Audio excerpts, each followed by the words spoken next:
اس سلسلے میں اپنے پیارے بھائی پادری ثاقب منور صاحب کا بھی بہت زیادہ شکر کرتا ہوں. ہم اکثر اوقات چیٹ کرتے رہتے ہیں، حال چال پوچھتے رہتے ہیں، اور میں زندہ خدا کا شکر کرتا ہوں خدمت کے تمام موقعوں کے لیے جو ہم مل کے کر رہے ہیں. آج اس موقع کی مناسبت سے بات کرنے سے پہلے جو ابھی پادری صاحب کتابوں کا ذکر کر رہے تھے، یہ وصیت کی تفسیر ہے آیت با آیت، اور میں نے بڑی کوشش کی ہے کہ عبرانی متن کو سامنے لا کر بات کروں. اس لیے بہت زیادہ آپ کو عبرانی فہرست کا براہ راست ترجمہ وغیرہ بھی ملے گا، اور چونکہ یہ دوبارہ پرنٹ ہوئی ہے، بہت سے لوگ کے ہاتھ میں نہیں تھی، تو آج ایف سی کالج میں ہمارا اسٹاف تھا، کچھ انہوں نے بک اسٹال بھی لگایا ہوا، تو میں نے وہاں سے چند ایک کاپیز اپنے تھرڈ ایئر کے طالب علم جمشید صاحب سے کہا کہ آپ کچھ کر دیں. اور یہ عبرانی کتاب ہے، خدا کا شکر ہے کہ بہت سے بائبل کالجز میں یہ بطور ٹیکسٹ بک استعمال ہوتے ہیں. تو وہ جن کی دلچسپی ہے لکھنے پڑھنے کی عبرانی سیکھنے کے لیے، تو وہ بھی اس سے استفادہ حاصل کر سکتے ہیں کہ کس طرح سے ہم بائبل مقدس کو اس کے اصلی متن میں پڑھ سکتے ہیں. آج ہم خدا کے حضور اپنے سر کو جھکائیں اور دعا مانگیں. اے زمین اور آسمان کے خالق اور مالک مسیح نے ہمارے زندہ آسمانی باپ، ہم تیرے روح القدس کی محنت کرتے ہیں کہ آج وہ کلام کے گہرے پیڑوں کو ہم پر عیاں کرے. وہ ہمیں سکھائے کہ اے قدوس باپ، تیرے بیٹے مسیح یسوع کے اس دنیا میں آنے کا مقصد کیا تھا. ہم پر وہ ان مکاشفات کو کھولے جو بطور تیسرے بطور ایماندار ہمارے لیے جاننا بہت ضروری ہے، تاکہ ہم یہ خوشخبری دوسروں کو سنا سکیں. تو اس سیشن کو ہمارے لیے باعث برکت ٹھہرا، مسیح ہمارے خدا کے نام میں آمین. ابھی جو آپ انتہائی اہم موضوع پر کلام سنیں گے، یہ ہے مسیح خداوند کی آمد، آمد اول ہم اس کو کہتے ہیں. اور کرسمس کے ایام میں ان دنوں آپ ڈراماس کی صورت میں، پیغامات کی صورت میں، گیتوں کی صورت میں بڑے دن کی روح کو محسوس کر رہے ہیں. لیکن جب ہم بدعت اور اس طرح کی دوسری چیزوں یا عنوانات کے بارے میں کلام سیکھتے ہوتے ہیں، تو ایسا لگتا ہے جیسے کرسمس کا سیزن نہیں ہے. تو میں چاہتا ہوں کہ کیونکہ ٹاپک بھی وہی ہے، ہم تھوڑی سی بڑے دن کی روح کو بھی محسوس کر سکیں. جب تک مضمون کا تعلق ہے تو آپ جتنے بھی یہاں کے چرچ لیڈرز پاسبان بیٹھے ہوئے ہیں، کسی سے بھی میں ریکویسٹ کروں کہ مسیح خداوند کی آمد اول یا ان کی پیدائش کے بارے میں کریں. مقصد کیا تھا؟ تو آپ بہت ہی بہتر انداز میں ان چیزوں کو بیان کر رہے ہیں. آپ میں سے ہر ایک یہی کہے گا کہ خداوند یسوع مسیح کے آنے کا مقصد یہ تھا کہ وہ دنیا کو نجات دے، اور میں بھی یہی کہوں گا.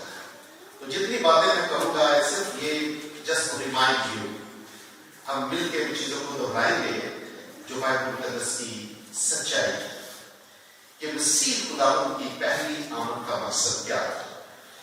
میں ان کو چند ایک کوشچنز کے ساتھ شروع کروں گا. لیکن سب سے پہلے مسیح خداوند کی پہلی یا دوسری آمد کو ایک بات یقینی ہے کہ مسیح خداوند کی آمد تین بڑے مونوتھیسٹک ریلیجن جن میں جوڈائزم، کرسچینٹی اور اسلام ہے، مسیح خداوند کی آمد ان کی امید بنی ہوئی ہے. یہودی آج بھی مسیح خداوند کی آمد کا انتظار کر رہے ہیں. اہل اسلام اور مسیحی لوگ جو ہیں اب خداوند یسوع مسیح کی پہلی آمد کے بعد اس کی دوسری آمد کا انتظار اس سے ہم اندازہ لگا سکتے ہیں کہ اس دنیا کی واحد ہستی خدا یسوع مسیح ہے، جس کی پہلی اور دوسری آمد کے ساتھ دنیا کی امید جڑی ہوئی ہے. اور یہ صرف اعزاز خدا کے بیٹے مسیح یسوع کو حاصل ہے کہ لوگ اس کی آمد کا انتظار کر رہے ہیں. Concerning its purpose، اس کا مقصد کیا ہے؟ تو مسیح خدا کی آمد کا مقصد کسی انسان نے بیان نہیں کیا. خدا نے بذات خود مسیح کے آمد کے مقصد کو بیان کیا ہے. اور آپ سب ان تمام تر چیزوں سے واقف ہیں کہ خداوند یسوع مسیح کی آمد کا جو کانٹیکس ہے، ہم کہتے ہیں کہ the first prophecy about Christ's coming، خداوند یسوع مسیح کی آمد سے متعلق جو پہلی پیشین ہوئی ہے، آپ سب جانتے ہیں کہ پیدائش کی کتاب اس کے 3 باب کی 15ویں آیت ہے، جس میں مسیح خداوند کی آمد کے مقصد کو بیان کیا گیا ہے. اور مسیح خداوند کی آمد، میں ہمیشہ یہ کہتا ہوں کہ اگر آپ مسیح خداوند کی پیشین گوئیوں کے بارے میں پڑھیں، پرانے عہد نامے سے پڑھنا شروع کر دیں، مسیح خداوند بنی اسرائیل کی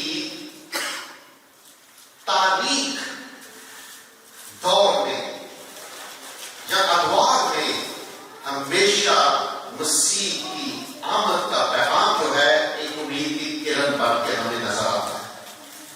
اور if we see closely at the context of Genesis chapter 3 verse 15، اور آپ سب جانتے ہیں کہ یہ وہ وقت تھا جب آدم اور حوا نے گناہ کیا اور وہ خدا کی حضوری سے نکالے گئے.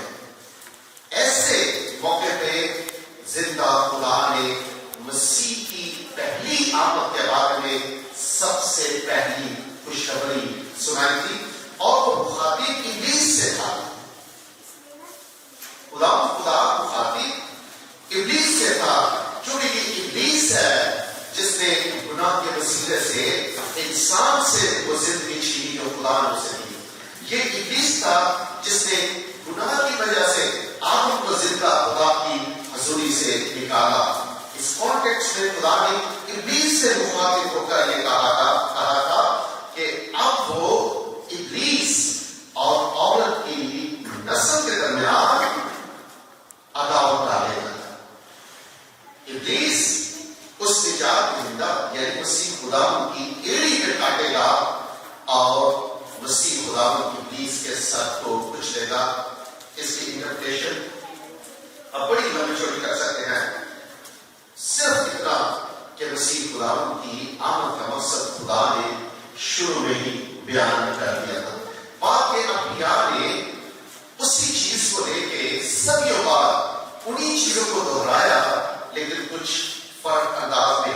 مثال کے طور پہ یہاں لکھا ہے کہ خداوند عورت اور ابلیس کی نسل کے درمیان عداوت ڈالے گا.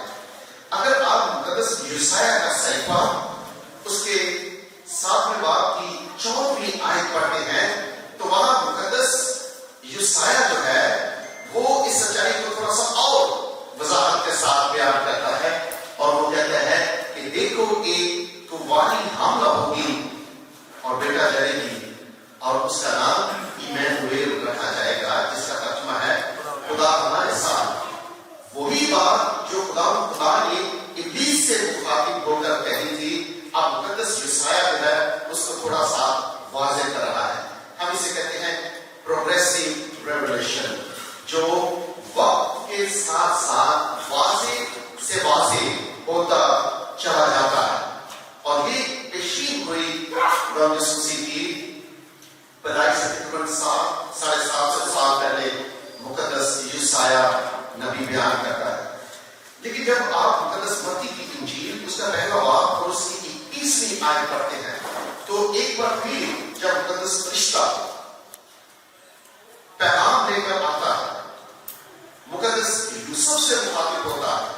مقدس لوکا کی انجیل میں اس سے پہلے باب میں فرشتہ مقدسہ مریم سے مخاطب ہوتا ہے تو وہ اسی چیز کا ذکر کرتا ہے، اور فرشتے نے پیغام کیا کہ وہ بچہ جو پیدا ہونے والا ہے اس کا نام یسوع رکھنا، کیونکہ that is the purpose of Christ coming، کیونکہ وہ اپنے لوگوں کو ان کے گناہوں سے نجات دے گا۔ That is the purpose۔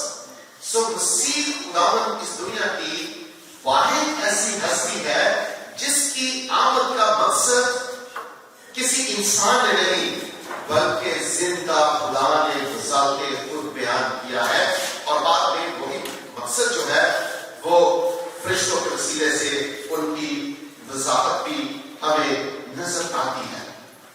مسیح خدا کی خدمت کے حوالے سے کہ اس کی خدمت کی نیچر کیا ہوگی، نوعیت کیا ہوگی، تو مقدس یسایہ 61 باب کی اگر پہلی آیت سے پڑھنا شروع کریں تو اس میں ایک لمبی چوڑی لسٹ ہے غلام یسوع مسیح کی زمینی خدمت کی برکات جو ہے، اور اس میں خدا نے خود اپنے بیٹے مسیح خدا کی خدمت کے بارے میں مقدس یسایہ کی معرفت جو کچھ قلم بند کروایا وہ اس طرح سے، جب مسیح خدا نے یسایہ کی کتاب کا وہ حصہ پڑھا اور اس کی تلاوت کی تو انہوں نے اس مکاشفے کو واضح کیا جس کا ذکر مقدس یسایہ کرتا ہے، اور وہ کہتے ہیں کہ خداوند کا مجھ پر ہے کیونکہ خدا نے مجھے مسئلہ کیا ہے again for a specific purpose۔ What is the purpose?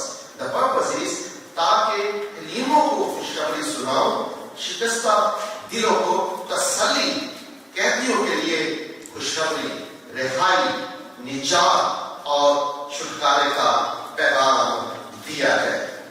یہ وہ چیزیں ہیں جو خدا یسوع مسیح کی آمد کے مقصد کو واضح کرتی ہے کہ why Christ is coming، وہ اس لیے آ رہا ہے تاکہ دنیا کو نجات دے۔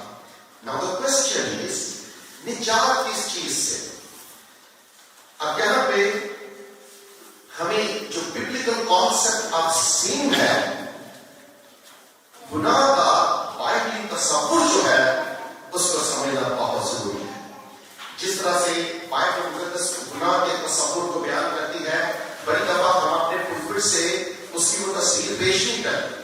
ہمارے نزدیک گناہ وہ ہے جو صرف انسان کو متاثر کرتا ہے۔ اگر میں گناہ کرتا ہوں تو اس کے اثرات میں کہتا ہوں جی یہ مجھ پر ہوگی، I bear the consequences of sin۔ لیکن بائبل مقدس گناہ کی اصلی نیچر کو بڑے خوبصورت انداز میں بیان کرتی ہے۔ گناہ ایسا نہیں جو صرف کرنے والے کو متاثر کرتا ہے۔ گناہ بائبل مقدس کے مطابق اگر میں اس کو ڈیفائن کروں تو یہ ایٹم بم سے کئی گنا زیادہ خطرناک ہے۔ جب آدم نے گناہ کیا تو خدا نے اس سے مخاطب ہو کر کہا کہ تیرے سبب سے زمین لعنت بھی ہوئی ہے۔ So that's the concept of sin۔ اگر آپ پھر احوال کی کتاب پڑھیں تو آپ مزید گناہ کے اثرات کے بارے میں دیکھتے ہیں۔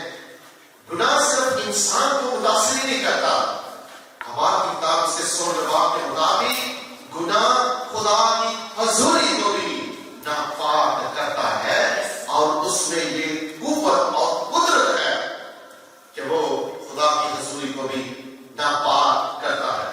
اور بہت سے ماہر علم الہیات جو ہے اس بات پر متفق ہے کہ باغ عدن جو تھا that was the first ہیکل on the earth۔ اس زمین پر وہ پہلی ہیکل تھی، and Adam was the first priest in that century۔ آدم کو پہلا انسان تھا جسے خدا نے بطور کاہن مقرر کیا تھا، جو کہ if I talk about some Hebrew terms تو جو ذمہ داری اس کو دی گئی تھی that was very important۔ وہاں سے لکھا ہے کہ وہ وہاں اس کی گلابانی کرے گا، اس کی دیکھ بھال کرے گا، لیکن ان ہیبرو ٹرم اگر دیکھیں تو وہ محض گلابانی کی بات نہیں تھی۔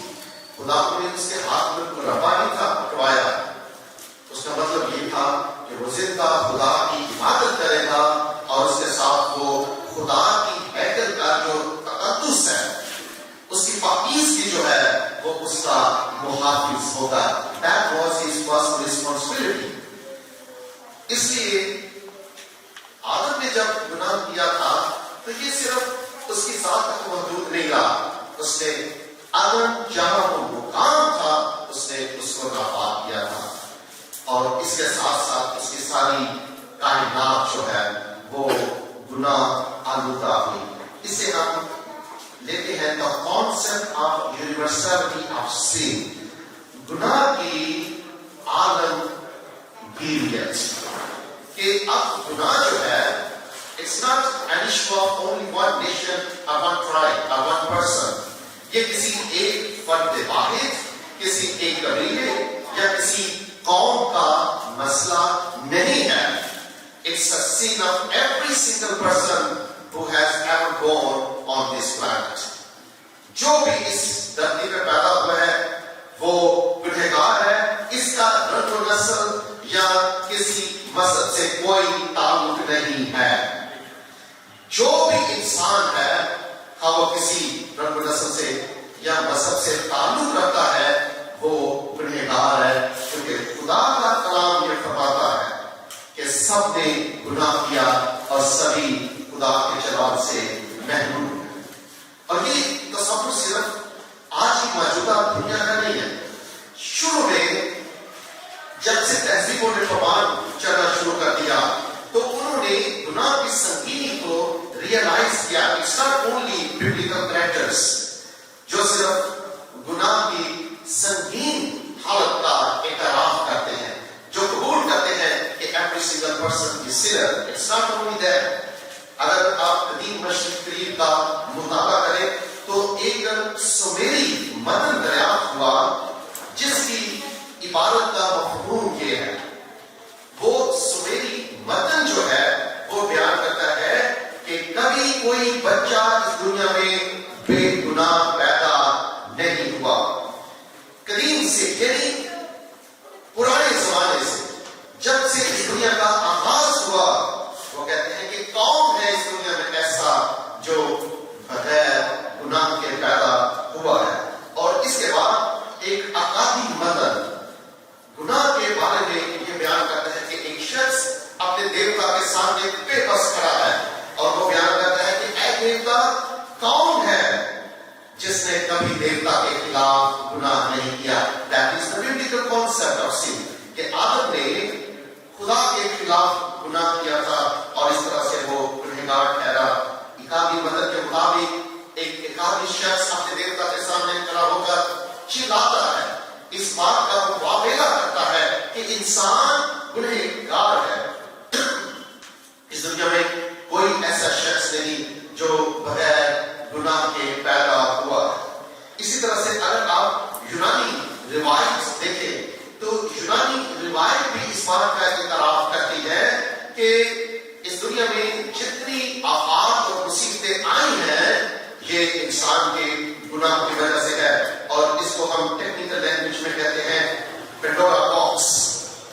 یہ یونانی میتھ ہے، ایک کہانی ہے جس کے مطابق دیوتاؤں نے ایک مرتبان جو تھا وہ عورت کے حوالے کیا، اور یونانی میتھ میں یہ کہا گیا اس عورت کو دیوتا نے کہا کہ آپ اس کو کھول لیں، جس طرح سے خدا نے آدم اور حوا سے کہا تھا یا آدم سے کہا تھا کہ تم نے اس درخت کا پھل نہیں کھانا. اسی طرح سے اس یونانی میتھ کے مطابق دیوتا نے ایک مرتبہ اس عورت کو پہلی عورت کے حوالے کیا اور اسے کہا اس کو کھول لیں. اس کی وجہ یہ تھی کہ اس مرتبہ میں دنیا کی تمام آفات، مصیبتیں، بیماریاں، کال، یہ ساری چیزیں تھی. اس عورت نے تذبذب کی حالت میں اسے کھولا اور اس طرح سے لکھا ہے کہ اس نے دیوتاؤں کی نافرمانی کی تھی، اس لیے اس مرتبہ میں سے جتنی بیماریاں تھی، جتنی آفات تھی وہ نکلی اور پوری دنیا کو انہوں نے گناہ آلودہ اور مصیبت زدہ کر دیا. That is the context. اگر آپ آیت مقدس دیکھیں تو یہاں پہ مقدس پالوس رسول کا رومیوں کی کلیسیا کے نام لکھا گیا تھا. اس کا 3 باب اگر اس کی نامی سے 19ویں آیات تک آپ پڑھیں تو اس میں مقدس پالوس رسول اس حقیقت کو بیان کرتا ہے کہ اس دنیا میں کوئی بھی راست باز نہیں ہے. Righteous mean without sin. وہ بیان کرتے ہیں since there is no one without sin, therefore everyone is unrighteous before the Lord. چونکہ سب نے گناہ کیا ہے اسی لیے سبھی خدا کے سامنے ناراض ہیں. اور مقدس پالوس رسول نے رومیو کے نام خط اس کے 30 باب کی 23ویں آیت جو میری اور آپ کی زبان پر ہے کہ سب نے گناہ کیا ہے اور سبھی خدا کے جلال سے محروم ہیں. It simply means that we have been deprived of the blessings. ان برکات سے محروم ہیں جن کے ساتھ خدا نے انسان کو پیدا کیا تھا. اور پہلا یوحنا اس کا پہلا باب اور اس کی 8ویں آیت میں واضح طور پر مقدس یوحنا بیان کرتا ہے کہ کوئی بھی اس دنیا میں بغیر گناہ کے پیدا نہیں ہوا. اب this is the context why Christ came. کیوں ضرورت پیش ہے؟ کیونکہ اس پوری دنیا کو اپنی نجات کی ضرورت ہے. پوری دنیا گناہ کی لعنت کے تحت تھی. اس لیے اگر آپ گناہ کے اثرات کی بات کریں تو میں تھوڑی دیر کے لیے چاہتا ہوں کہ اگر آپ میرے ساتھ مقدس یرمیہ کا صحیفہ تھوڑی دیر کے لیے نکالیں اور اس کے ساتھ آپ کے ہاتھوں میں اگر بائبل مقدس ہے تو اس کا پہلا باب بھی دیکھیں. We never look at this text with reference to the text in the book of Genesis. اگر آپ پیدائش کی کتاب اس کا پہلا باب دیکھیں اور اس کی دوسری آیت میں جو پہلی آیت سے شروع کریں تو لکھا ہے خدا نے ابتدا میں زمین و آسمان کو پیدا کیا اور زمین ویران اور سنسان تھی اور گہراؤں کے اوپر اندھیرا تھا اور خدا کی روح پانیوں کی سطح پر جنبش کرتی تھی. سو اس کی جو دوسری آیت کی پہلی فریز ہے اٹس ایکسٹریملی امپورٹنٹ اور یہ ہے زمین ویران اور سنسان تھی. یہ وہ تصویر ہے جب ابھی خدا نے اس کائنات کو خلق نہیں کیا تھا. پری ہسٹورک ایرا تاریخ سے پہلے تھا وہ دور جب زمین سنسان اور ویران تھی. لیکن جب خدا نے اس میں زمین پر اپنی بزرگی کے لیے کائنات کو برپا کیا تو اس کے بعد بار بار لکھا ہے کہ خدا نے پھر آسمان اور اس کی معمولی زمین اور اس کی معمولی سمندر اور اس کی معمولی کو پیدا کیا. And if you see پیدائش کتاب کے دوسرے باب میں واضح طور پہ یہ بیان تھا کہ آدم there was no man on this earth. اس زمین پر کوئی انسان نہیں تھا جب تک خدا نے آدم کو پیدا نہ کیا. اگر آپ دیکھیں مقدس یرمیہ کا صحیفہ اور اس کا اگر آپ چوتھا باب دیکھیں اور اس کی 23ویں آیت کائنڈلی اگر یہاں سے آپ پڑھنا شروع کریں تو میں تھوڑی آپ کی رہنمائی کرتا ہوں کہ گناہ کے اثرات کیا ہیں. اگر آپ مقدس یرمیہ کی زبانی دیکھیں کہ گناہ کیا کر سکتا ہے تو 23ویں آیت میں لکھا ہے مقدس یرمیہ فرماتا ہے اور میں نے زمین پر نظر کی اور کیا دیکھتا ہوں کہ ویران اور سنسان ہے. اگر آپ اس کا عبرانی مطلب دیکھیں تو ایگزیکٹلی وہی فریز استعمال ہوئی جو پیدائش کتاب کے پہلے باب کی دوسری آیت ہے. اور عبرانی زبان میں اس طرح سے لکھا ہے راہی کی ایک حالت اور میں نے زمین پر نظر کی زمین کو دیکھا وہی نے دو ہوا بہو اور وہ سنسان اور ویران تھی. That is a real picture. آپ دیکھیں کہ کس طرح سے اس خوبصورت کائنات کو جس کو خدا نے پیدا کیا تھا خدا نے جب اسے دیکھا تو ایک فریز بار بار آپ کو نظر آتی ہے عبرانی میں and that was کیتو and that is good and that is good and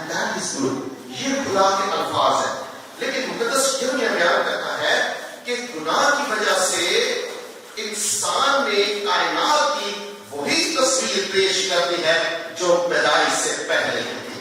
And that was کہ زمین لان ہے. That was توہو بہو جو کہ وہ سنسان اور ویران تھی. اگر آپ اس کی 23ویں آیت دیکھیں تو پیدائش کی کتاب کی پہلے باب میں اگر دیکھتے ہیں تو اس میں لکھا ہے کہ خدا نے روشنی کو پیدا کیا تھا, خدا نے نور کو پیدا کیا تھا. اور یہاں پہ اگر آپ عبرانی متن دیکھیں تو واضح طور پہ لکھا ہے وَإِلْخَ شَمَائِيم and to the sky وَإِن اورام. کلام میں لکھا ہے, مقدس شریعت میں کہتا ہے کہ میں نے آسمان پر نظر کی اور دیکھا کہ ان میں روشنی نہیں ہے. The same picture that we see in the book of Genesis chapter 1st, and this is because of the sin. We see the consequences of sin here. اور اس کے بعد اگر آپ مقدس جرمیہ کا صحیفہ اس کے 4 باب کی 25ویں آیت دیکھیں تو اس میں ایک اور بڑی حقیقت ہم دیکھتے ہیں. یہاں پہ لکھا ہے میری نظر کی اور کیا دیکھتا ہوں کہ کوئی آدمی نہیں اور سب ہوائی پرندے اڑ گئے. یہ وہ تصویر ہے. Once again, the consequences of sin are dangerous. یہ انسان کے پاس کی بات نہیں ہے کہ وہ ان پر قابو پا سکے. اور عبرانی متن میں بالکل اسی طرح سے بیان کیا گیا ہے. رائی تھی مہینے ایل آدم, میرے نظر کی and there was no man. بالکل وہی حالت جو کریشن سے پہلے کی تھی. And that was the real picture of the consequences of sin. یہ گناہ کے نتائج کی اصلی تصویر ہے. اگر آپ 28ویں آیت پڑھیں 26ویں آیت کے ساتھ کہ جو زرخیز زمین تھی اسی لیے اب وہ ماتم کرتی ہے. سو بائبل مقدس میں گناہ کی نیچر کو جس طرح سے بیان کیا گیا ہے کسی اور دین میں اس طرح سے بیان نہیں کیا گیا. I have studied the concept of sin in Islam کہ وہ محض بھول چوک تو ہو سکتی ہے لیکن in the Bible sin is a serious matter. It's a serious issue. گناہ جو ہے جس طرح سے بائبل مقدس میں بیان کیا گیا ہے it's a very serious issue. اس تناظر میں اگر ہم بات کریں کہ خدا نے اپنے بیٹے خدا یسوع مسیح کو اس دنیا میں کیوں بھیجا, the coming of Jesus Christ into this world. اس طرح سے ہم مسیح کی آمد کے لیے زندہ خدا کا شکر کر سکتے ہیں. اور میں ہمیشہ کہتا ہوں اگر آپ نے روشنی کی اہمیت کو بیان کرنا ہے تو پہلے تاریکی کے بارے میں جانیں تاکہ ہم روشنی کے بارے میں بیان کر سکیں کہ روشنی کتنی خوبصورت ہے. اور زندگی کی اہمیت کو بیان کرنے سے پہلے ہمیں موت کا اگر تجربہ خدا نہ کرے جو ہوتا رہتا ہے, خوشی کا دن ہے جب تک موت کی تلخی کا تجربہ نہ ہو انسان کو کبھی زندگی کی اہمیت کا اندازہ نہیں ہوتا. تو اس لیے ہم کہتے ہیں چونکہ بہت سے لوگ سوالات کرتے ہیں, I'm just touching upon some other issues as well, کہ why only Christ had to come into this world. صرف مسیح ہی کیوں ضروری تھا اس دنیا میں آنے کے لیے. بے شک بائبل مقدس میں سے کئی حوالہ جات ہیں جن کے بارے میں آپ پڑھتے اور ان کو پیش کرتے ہیں. اس کی بنیادی وجہ یہ ہے کہ we never understood the concept of sin. جس طرح سے بائبل مقدس بیان کرتی ہے اس طرح سے لوگ اس کو ڈیفائن ہی نہیں کرتے کہ گناہ کے اثرات صرف گناہ کرنے والے انسان کی ذات تک نہیں رہتے, وہ کائنات کو ہمارے ارد گرد کے ماحول کو متاثر کرتے ہیں. اسی لیے مسیح کی آمد کے بغیر اس دنیا میں آنے کے بغیر وہ مسئلہ حل ہوتا ہوا نظر آتا ہی نہیں تھا. اب اس حوالے سے چونکہ چند حوالہ جات کے وسیلے سے میں نے مسیح کی آمد کے مقصد کو بیان کیا ہے کہ بھائی only Christ had to come. صرف اسی کو کیوں آنا تھا؟ اس میں کوئی شک نہیں کہ اس سے پہلے ہم دیکھتے ہیں کہ اس دنیا میں مسیح کی آمد سے پہلے انبیاء نے پیشین کی. خدا نے مسیح کے بارے میں بیان کیا. اور میں جب مسیح کی آمد کے حوالے سے بیان کرتا ہوں تو میں ہمیشہ یہ کہتا ہوں کہ جو دعوے زندہ خدا نے مسیح کے حوالے سے کیے تھے، جو دعوے انبیاء نے مسیح خدا کے حوالے سے کیے تھے، ان کو ثابت کرنا صرف اور صرف مسیح کا کام تھا. جب تک مسیح اپنی الوہیت کو ثابت نہ کرتے، خدا کے کیے ہوئے دعوے، انبیاء کی معرفت کیے ہوئے دعوے سبھی زمین کے سینے میں دفن ہو جاتے. اور اس حوالے سے we should understand the concept of incarnation.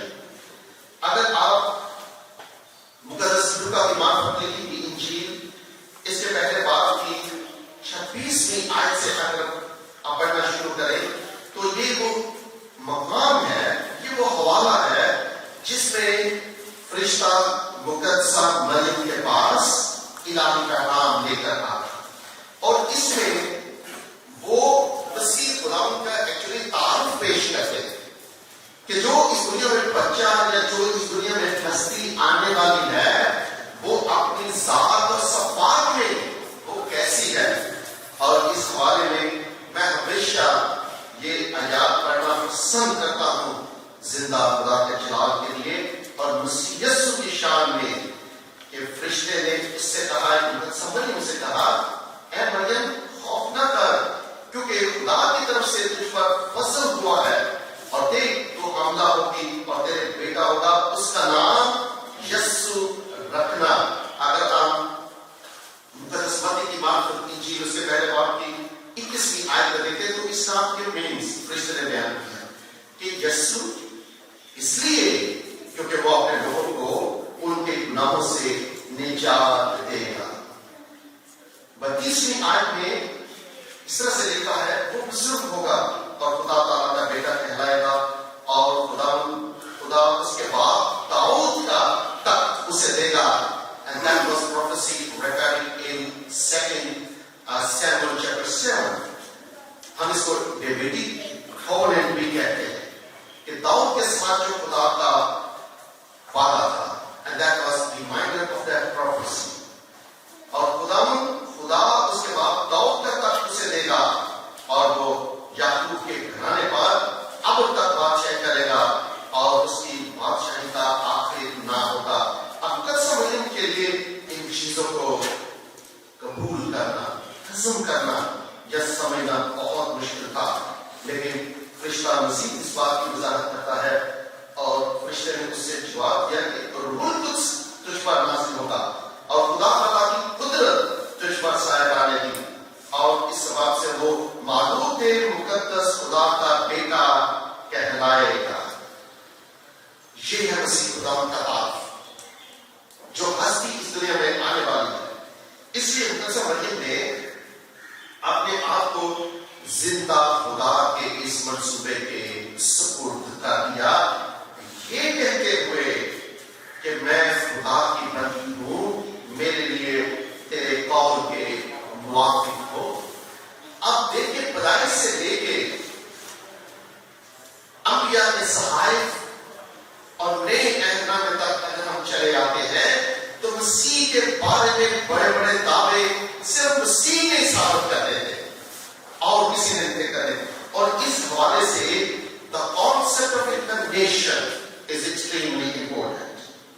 اب یہ محض مسیح نہیں تھی پہلی ہستی جس کے بارے میں کہا گیا تھا کہ خدا انسانی روپ میں ظاہر ہوگا. To my understanding جب فرشتے نے مقدسہ مریم سے مخاطب ہو کر یہ کہا تھا کہ خدا کا روح تجھ پر سایہ ڈالے گا اور جو بچہ پیدا ہوگا وہ انسان کا نہیں بلکہ خدا کے پاک کی مداخلت سے، اسی وجہ سے وہ معلوم ہے مقدس خدا کا بیٹا کہلائے گا. شاید مقدسہ مریم کے ذہن میں قدیم مشرق قریب میں ایسی روایات ہوگی جن میں تصور یہ کیا جاتا تھا کہ دیوتا اس دھرتی پر اترتے ہیں اور وہ انسانی روپ اختیار کر لیتے ہیں. And that concept was deeply rooted in Egyptian mythology. اگر آپ ایجپشن میتھولوجی میں دیکھیں تو اس میں یہ تصور عام تھا کہ دیوتا جو ہے وہ آسمان سے اترتے اور پھر پہاڑوں کی چوٹیوں پہ رہنا شروع کر دیتے ہیں. یہ بھی کانسیپٹ عام تھا کہ اگر وہ انسانوں کے درمیان رہنا چاہتے ہیں تو وہ انسانی روح اختیار کر لیتے ہیں اور اس طرح سے وہ چلتے پھرتے تو انسان نظر آتے ہیں لیکن ہوتے وہ دیوتا ہوتے ہیں. اور اس حوالے سے ایجپشن میتھولوجی میں فرعون کا کردار بڑا قابل توجہ ہے.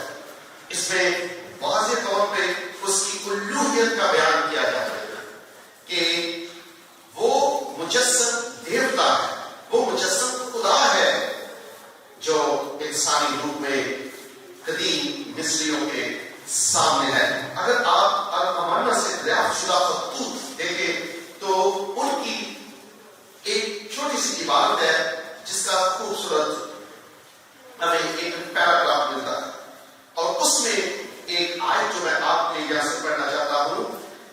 فرعون کو جب لوگ مخاطب کرتے تھے تو اس طرح سے کہتے تھے, تیرا خادم جو تیرے پاؤں تلے کی خاک سے بھی کم تر ہے.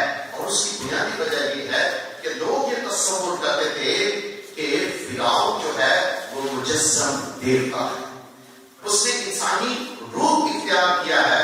اسی لیے اگر آپ یونانی تاریخ پڑھتے ہیں تو فلپ نے جب اپنے بیٹے اسکندر اعظم کی پیدائش کے بعد ارسطو کو خط لکھا تو اس نے واضح طور سے یہ لکھا کہ دیوتاؤں نے مجھے ایک فرزند دیا.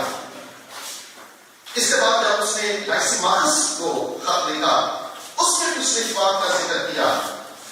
اسی لیے اسکندر اعظم کے دل میں یہ بات سما گئی کہ جس طرح سے اس کے استادوں نے سے بتایا ہے کہ وہ انسان نہیں ہے, وہ تو مجسم دیوتا ہے, خدا اس کے روپ میں اس زمین پر اترا ہوا ہے. تو یونانی روایات اس بات کا ذکر کرتی ہیں کہ اسکندر اعظم کے دل میں یہ بات سما گئی. ایک تو یہ کہ وہ غیر معمولی صلاحیتوں کا مالک تھا. اس نے کم عمری میں دنیا کا کثیر حصہ فتح کر دیا اور شاید اس کو یہ باتیں یاد دلاتی رہے کہ جیسے اس کے باپ نے کہا ہے, جیسے اس کے اساتذہ نے کہا ہے کہ وہ مجسم دیوتا ہے, واقعی وہ تو انسان نہیں ہے, وہ تو خدا ہے اپنی ذات میں. اس لیے اسکندر اعظم کے بارے میں لکھا ہے کہ اس نے یہ فتویٰ جاری کر دیا, شاہی فرمان جاری کر دیا کہ جو بھی اسکندر اعظم کے سامنے آئے گا وہ اسے سجدہ کرے اور اس کے قدموں کو چومے, کیونکہ وہ مجسم خدا ہے, وہ مجسم دیوتا ہے. یہ سارے دعوے جو تھے یہ اسکندر اعظم کے بارے میں کیے گئے. لیکن تاریخ اس بات پر خوبصورت انداز میں دلالت کرتی ہوئی نظر آتی ہے. اسکندر اعظم کے بارے میں جتنے بھی دعوے کیے گئے, جو کچھ اس کے بارے میں کہا گیا وہ دعوے تو کیے گئے لیکن اسکندر اعظم ان کو ثابت نہیں کر سکا. تاریخ بڑے خوبصورت الفاظ میں بیان کرتی ہے کہ اسکندر اعظم 356 قبل مسیح میں بادشاہ بنا, پیدا ہوا.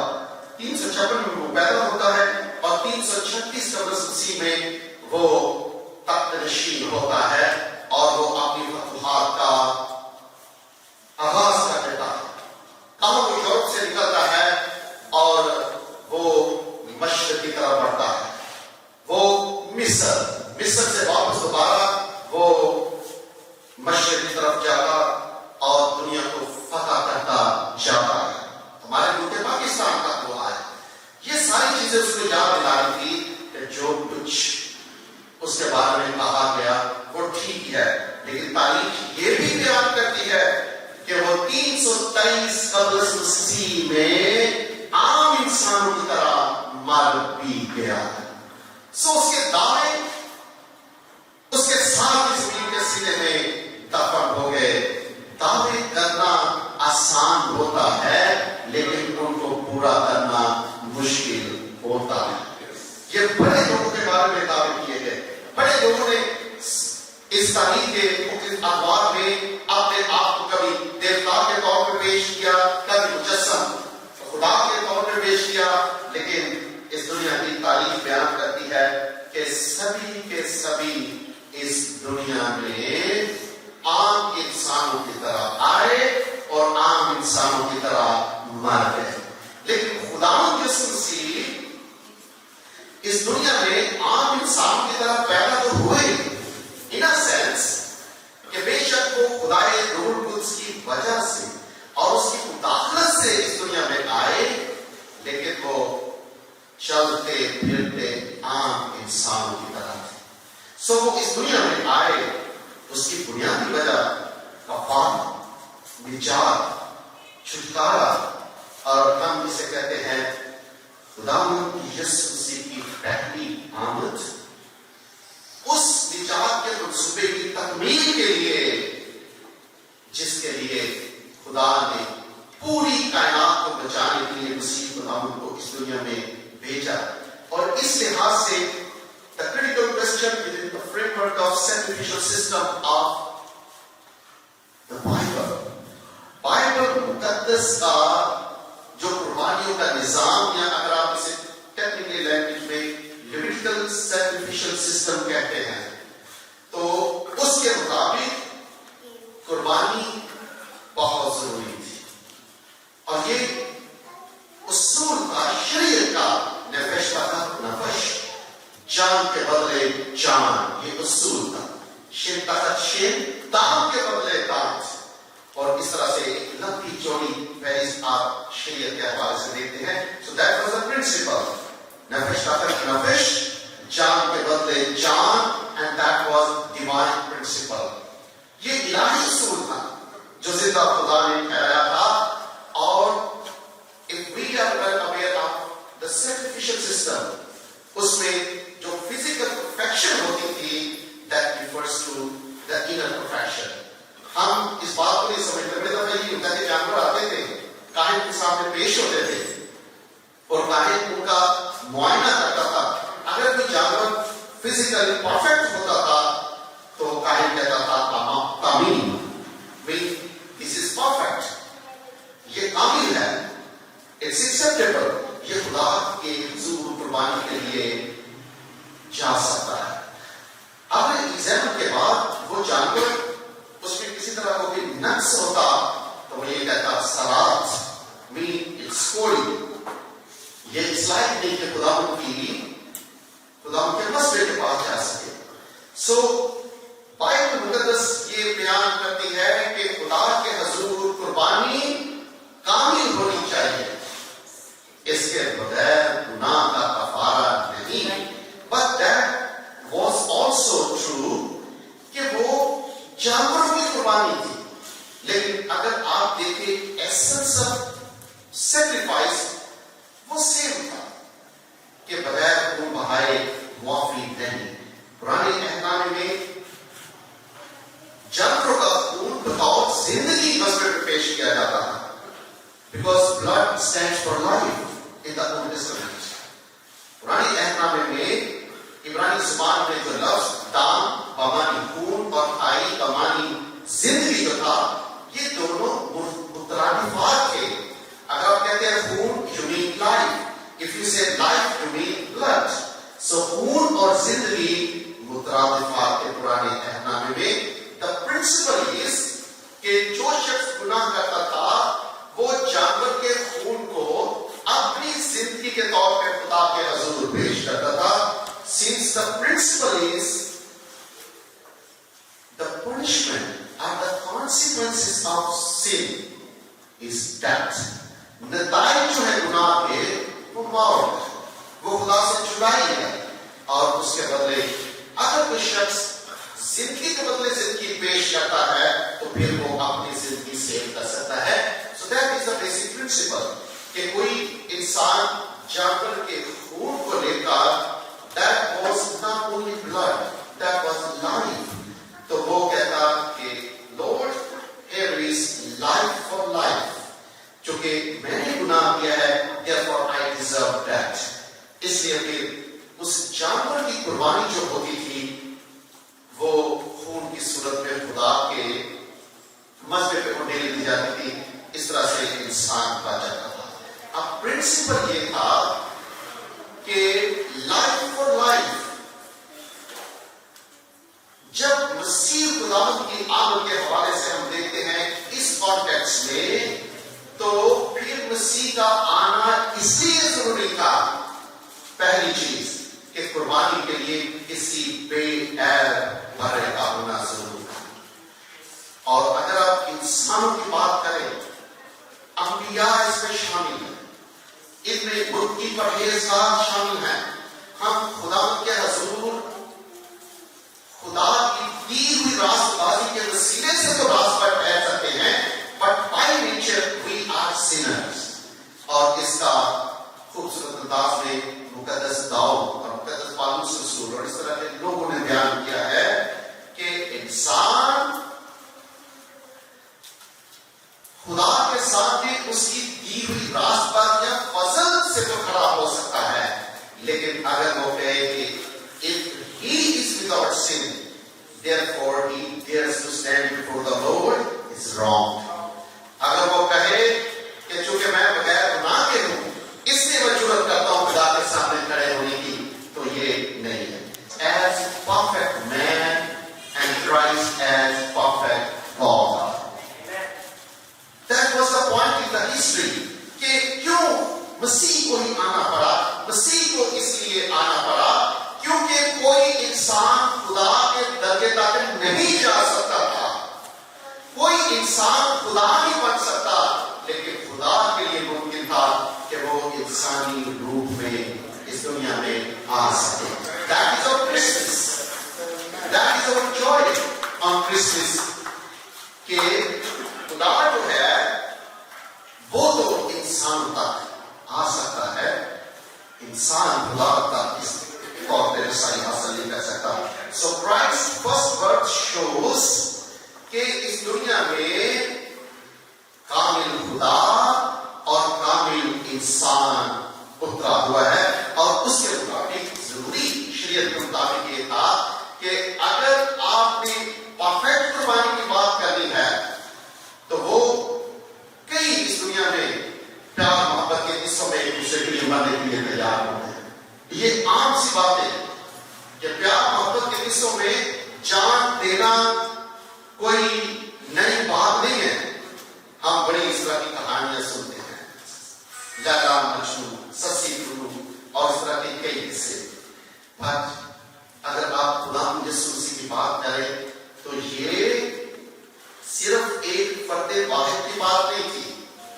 It was an issue of the whole universe.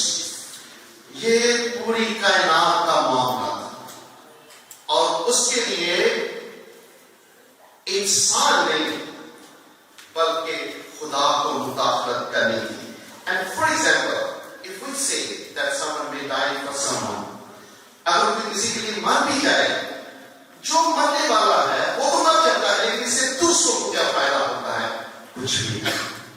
کیونکہ گناہوں کی معافی سوائے خداوند یسوع مسیح کی کسی کے پاس نہیں. اس لیے جتنے مرضی پیار محبت کے قصوں میں لوگ مر جائیں ان کا گناہوں کی معافی یا نجات سے کوئی تعلق نہیں ہے. So the law requires perfect. اب مسیح خداوند کا آنا, ان کی پہلی آمد چھٹکارے کے حوالے سے اس لیے ضروری تھی کہ مسیح خداوند اپنی کامل انسانیت کا مظاہرہ کر سکے. اور آپ لوگ بہت بہتر جانتے ہیں کہ خداوند یسوع مسیح چلتے پھرتے خدا کی حضوری تھی. وہ لوگ جنہوں نے خدا کو کبھی نہیں دیکھا تھا مسیح کے وسیلے سے انہوں نے دیکھا. اور میں ہمیشہ یہ کہتا ہوں کہ مسیح کے روپ میں لوگوں نے زندہ خدا کو آواز کو سنا. مسیح کو چھونے سے انہوں نے زندہ خدا کو چھوا. اور اس کی وجہ کیا کہ مسیح خداوند چلتے پھرتے خدا کی محبت, اس کے رحم اور دس کا سمندر ہے. لوگ آ رہے تھے اور خدا کی رحمت اور شفقت کو حاصل کر رہے تھے. And that was what Christ, the purpose was on یہ مسیح کا مقصد تھا آنا. اور اس حوالے سے مسیح خداوند کی جو پیدائش تھی وہ اس لیے ضروری تھی چونکہ اگر آپ بات کریں مسیح خداوند کے مردوں میں سے جی اٹھنے کی تو موت کے بغیر آپ زندگی کا تصور نہیں کر سکتے. ایسے شخص کی ضرورت تھی کہ وہ مرے بھی حقیقت میں اور جی بھی اٹھے حقیقت میں, ورنہ کفارہ کبھی پورا ہو سکتا ہی نہیں. اس حوالے سے there was only Christ جو پرفیکٹ مین کے طور پہ کوالیفائی کرتے تھے کہ وہ پوری دنیا کا کفارہ دیں, کیونکہ وہ واحد اس دنیا میں بے عیب ہستی تھی جو بغیر گناہ کے پیدا ہوئی تھی. یہی وجہ ہے کہ مسیح خداوند نے اپنے دوستوں اور شرح کے عالموں کے سامنے اس بات کا دعویٰ کیا کہ کون ہے جو مجھ میں گناہ ثابت کر سکتا ہے. یہ خداوند یسوع کی کوالیفیکیشن تھی ایز اے پرفیکٹ مین. اگر ہم دیکھیں کہ پرفیکٹ گاڈ تو وہ چلتے پھرتے تو جسم میں تھے, لیکن وہ مردوں کو بھی زندہ کر رہے ہیں, وہ سمندر کی لہروں پہ بھی چل رہے ہیں, اور وہ اندھوں کو آنکھیں بھی دے رہے ہیں. یہ تھی ڈیمانسٹریشن آف کرائسٹ ڈیوینٹی. یہ ان کی پرفیکٹ ہیومینٹی تھی کہ وہ انسانوں پر نظر بھی آتے تھے. ہم ان کتاب کا ذکر نہیں کرنا چاہتے جن کے مطابق وہ کہتے تھے کہ یہ مسیح خداوند اس دنیا میں سائے کی مانند چلتے پھرتے تھے. وہ چلتے پھرتے تو تھے لیکن ان کے قدموں کے نشان زمین پر نہیں. اگر ہم کہتے ہیں کہ مسیح خداوند چلتے پھرتے سائے کی مانند تھے تو پھر ہم کبھی دعویٰ نہیں کر سکتے کہ مسیح خداوند صلیب پہ مرے نہیں تھے. ہم کبھی اس بات کا دعویٰ نہیں کر سکتے کہ وہ دفن بھی ہوئے تھے. اس سے پہلے کہ کلیسیا مسیح خداوند کی موت اور قبر پر فتح منائے, ضروری ہے کہ ہم اس بات کا بھی اعلان کریں کہ حقیقت میں ہمارے گناہوں کے لیے خداوند یسوع مسیح اس روئے زمین پر آئے, وہ ہمارے گناہوں کے لیے مر گئے. That was the purpose of Christ's first coming. So first coming, if I be diagram کے وسیلے سے اس کو بیان کریں تو first coming is to come from heaven to earth. That was the purpose of first coming. اگر ایک اور انداز میں ہم کہیں مقدس پالوس رسول کی زبان فلپیوں کے نام خط اور اس طرح کے انجیلی بیانات اور دوسرے کتب میں جو بیانات ہے اس میں یہ ہے کہ that was the time when Christ emptied himself.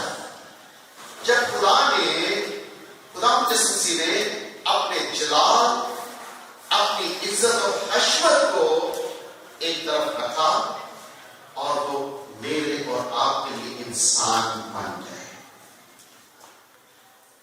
یہ وہ ٹائم تھا when he humbled himself. He appeared as a perfect servant of God. وہ خدا کے خادم کی حیثیت سے اس دنیا میں آئے. یہی وجہ ہے کہ مقدس پالوس رسول مسیح کی الوہیت کا بیان کرتے ہوئے کہتا ہے کہ یہ وہی ہے جس کے وسیلے سے آسمان اور اس کی معمولی پیدا ہوئی تھی, لیکن جب وہ انسانی نجات کے منصوبے کے لیے انسان بن کے آتا ہے تو پھر وہ اپنی قدرت, اپنے اختیار کو ایک طرف رکھ کے نجات کے منصوبے کے لیے ایک اچھے خادم کا روپ دھارتا ہے. اگر وہ ایسا نہ کرے, اگر مسیح خدا صرف خدا ہی ہے تو صلیب میں کون مرے؟ خدا کبھی نہیں مرتا. لیکن مسیح خدا نے بطور انسان ہمارے زندگی کے لیے صلیب پہ جان دی. چونکہ خدا مسیح کامل انسان تھے اس لیے وہ کوالیفائی کرتے تھے کہ پوری کائنات قوموں اور قبیلوں کے فدیے کے طور پہ پیش کیا جائے. چونکہ کامل انسان کے طور پہ وہ صلیب پہ مر گئے. اگر وہ محض کامل انسان ہوتے تو ایک چیز تو درست تھی کہ he was without sin. He never committed sin. وہ مر تو جاتے لیکن کامل خدا کے بغیر وہ مردوں میں سے جی نہیں سکتے تھے. Since he was also perfect God, اس لیے یہ بڑی عام سی بات تھی کہ خدا یسوع مسیح قدرت کے ساتھ موت اور قبر اور فتح پا کر موت کے بندھنوں سے آزاد ہو کے زندہ بھی ہو سکے تاکہ اس پرپس کے لیے جس کے لیے خدا یسوع مسیح اس دنیا میں آئے تھے اس کو پورا کر سکے. سو یہ اسی صورت میں تھا کہ خدا یسوع مسیح perfect man and perfect God ہونے کا مظاہرہ اسی وجہ زمین پہ کریں. اگر آپ اس کانسیپٹ کو دیکھیں قریب مشق کے قریب میں تو شیون جس کو ہم پتال یا شیون کہتے ہیں یہ بڑا انٹرسٹنگ کانسیپٹ ہے. اس کے مطابق وہ کہتے تھے کہ اس کائنات میں دیوتا جو ہیں انہوں نے دنیا کے مختلف جو آسمان زمین یا سمندر کی معمولی کے حوالے سے آپ جانتے ہیں ان کو پیدا کیا ہے. کوئی آسمان کا دیوتا ہے, کوئی سمندر کا دیوتا ہے, کوئی ستاروں کا, کوئی سورج اور کوئی نباتات کا دیوتا ہے. اسی طرح سے کہتے تھے کہ there is God of Sheol. پاتال کا بھی دیوتا ہے. موت کے حوالے سے وہ کہتے تھے کہ چاہے کوئی انسان ہے یا دیوتا ہے موت کے سامنے اسے گھٹنے ٹیکنے پڑتے ہیں. اسی لیے ان کا تصور یہ تھا کہ جب کوئی بادشاہ ہو چاہے کوئی بدھ کی پرہیزگار یا دیوتا ہی کیوں نہ ہو جب وہ مرتا ہے تو اسے موت دیوتا کے سامنے گھٹنے ٹیکنے پڑتے ہیں. مسیح غلام کے حوالے سے یہ سچائی بالکل الٹ ہو گئی. مسیح خداوند نے قبر میں اتر کے اس بات کو ثابت کر دیا کہ وہ کامل انسان کے ساتھ ساتھ کامل خدا بھی ہے. اس لیے مسیح کو نہیں بلکہ موت کو مسیح کے سامنے گھٹنے ٹیکنے ہیں. The purpose of Christ coming. So اس حوالے سے ہم دیکھتے ہیں کہ that was the purpose of first coming. کہ اگر مسیح یسوع اپنے اس جب و جلال میں رہے جو آسمان پہ, یا آپ دوبارہ مکاشفہ کی کتاب میں دیکھتے ہیں کہ بڑے کو سرفراز اس کے ارد گرد تخت بزرگ جو صرف اس بڑے کی حمد کرتے ہیں. اگر خدا یسوع مسیح اسی جلال میں رہتے تو پھر کون صلیب پہ اسے مصلوب کر سکتا تھا؟ کون سے میرے اور آپ کے گناہوں کے لیے سزا دے سکتا تھا؟ صرف اس لیے تاکہ میں اور آپ موت کے بندھنوں سے آزاد ہو سکے, گناہ کی لعنت سے آزاد ہو سکے. Christ emptied himself. He became human being, perfect man in human body.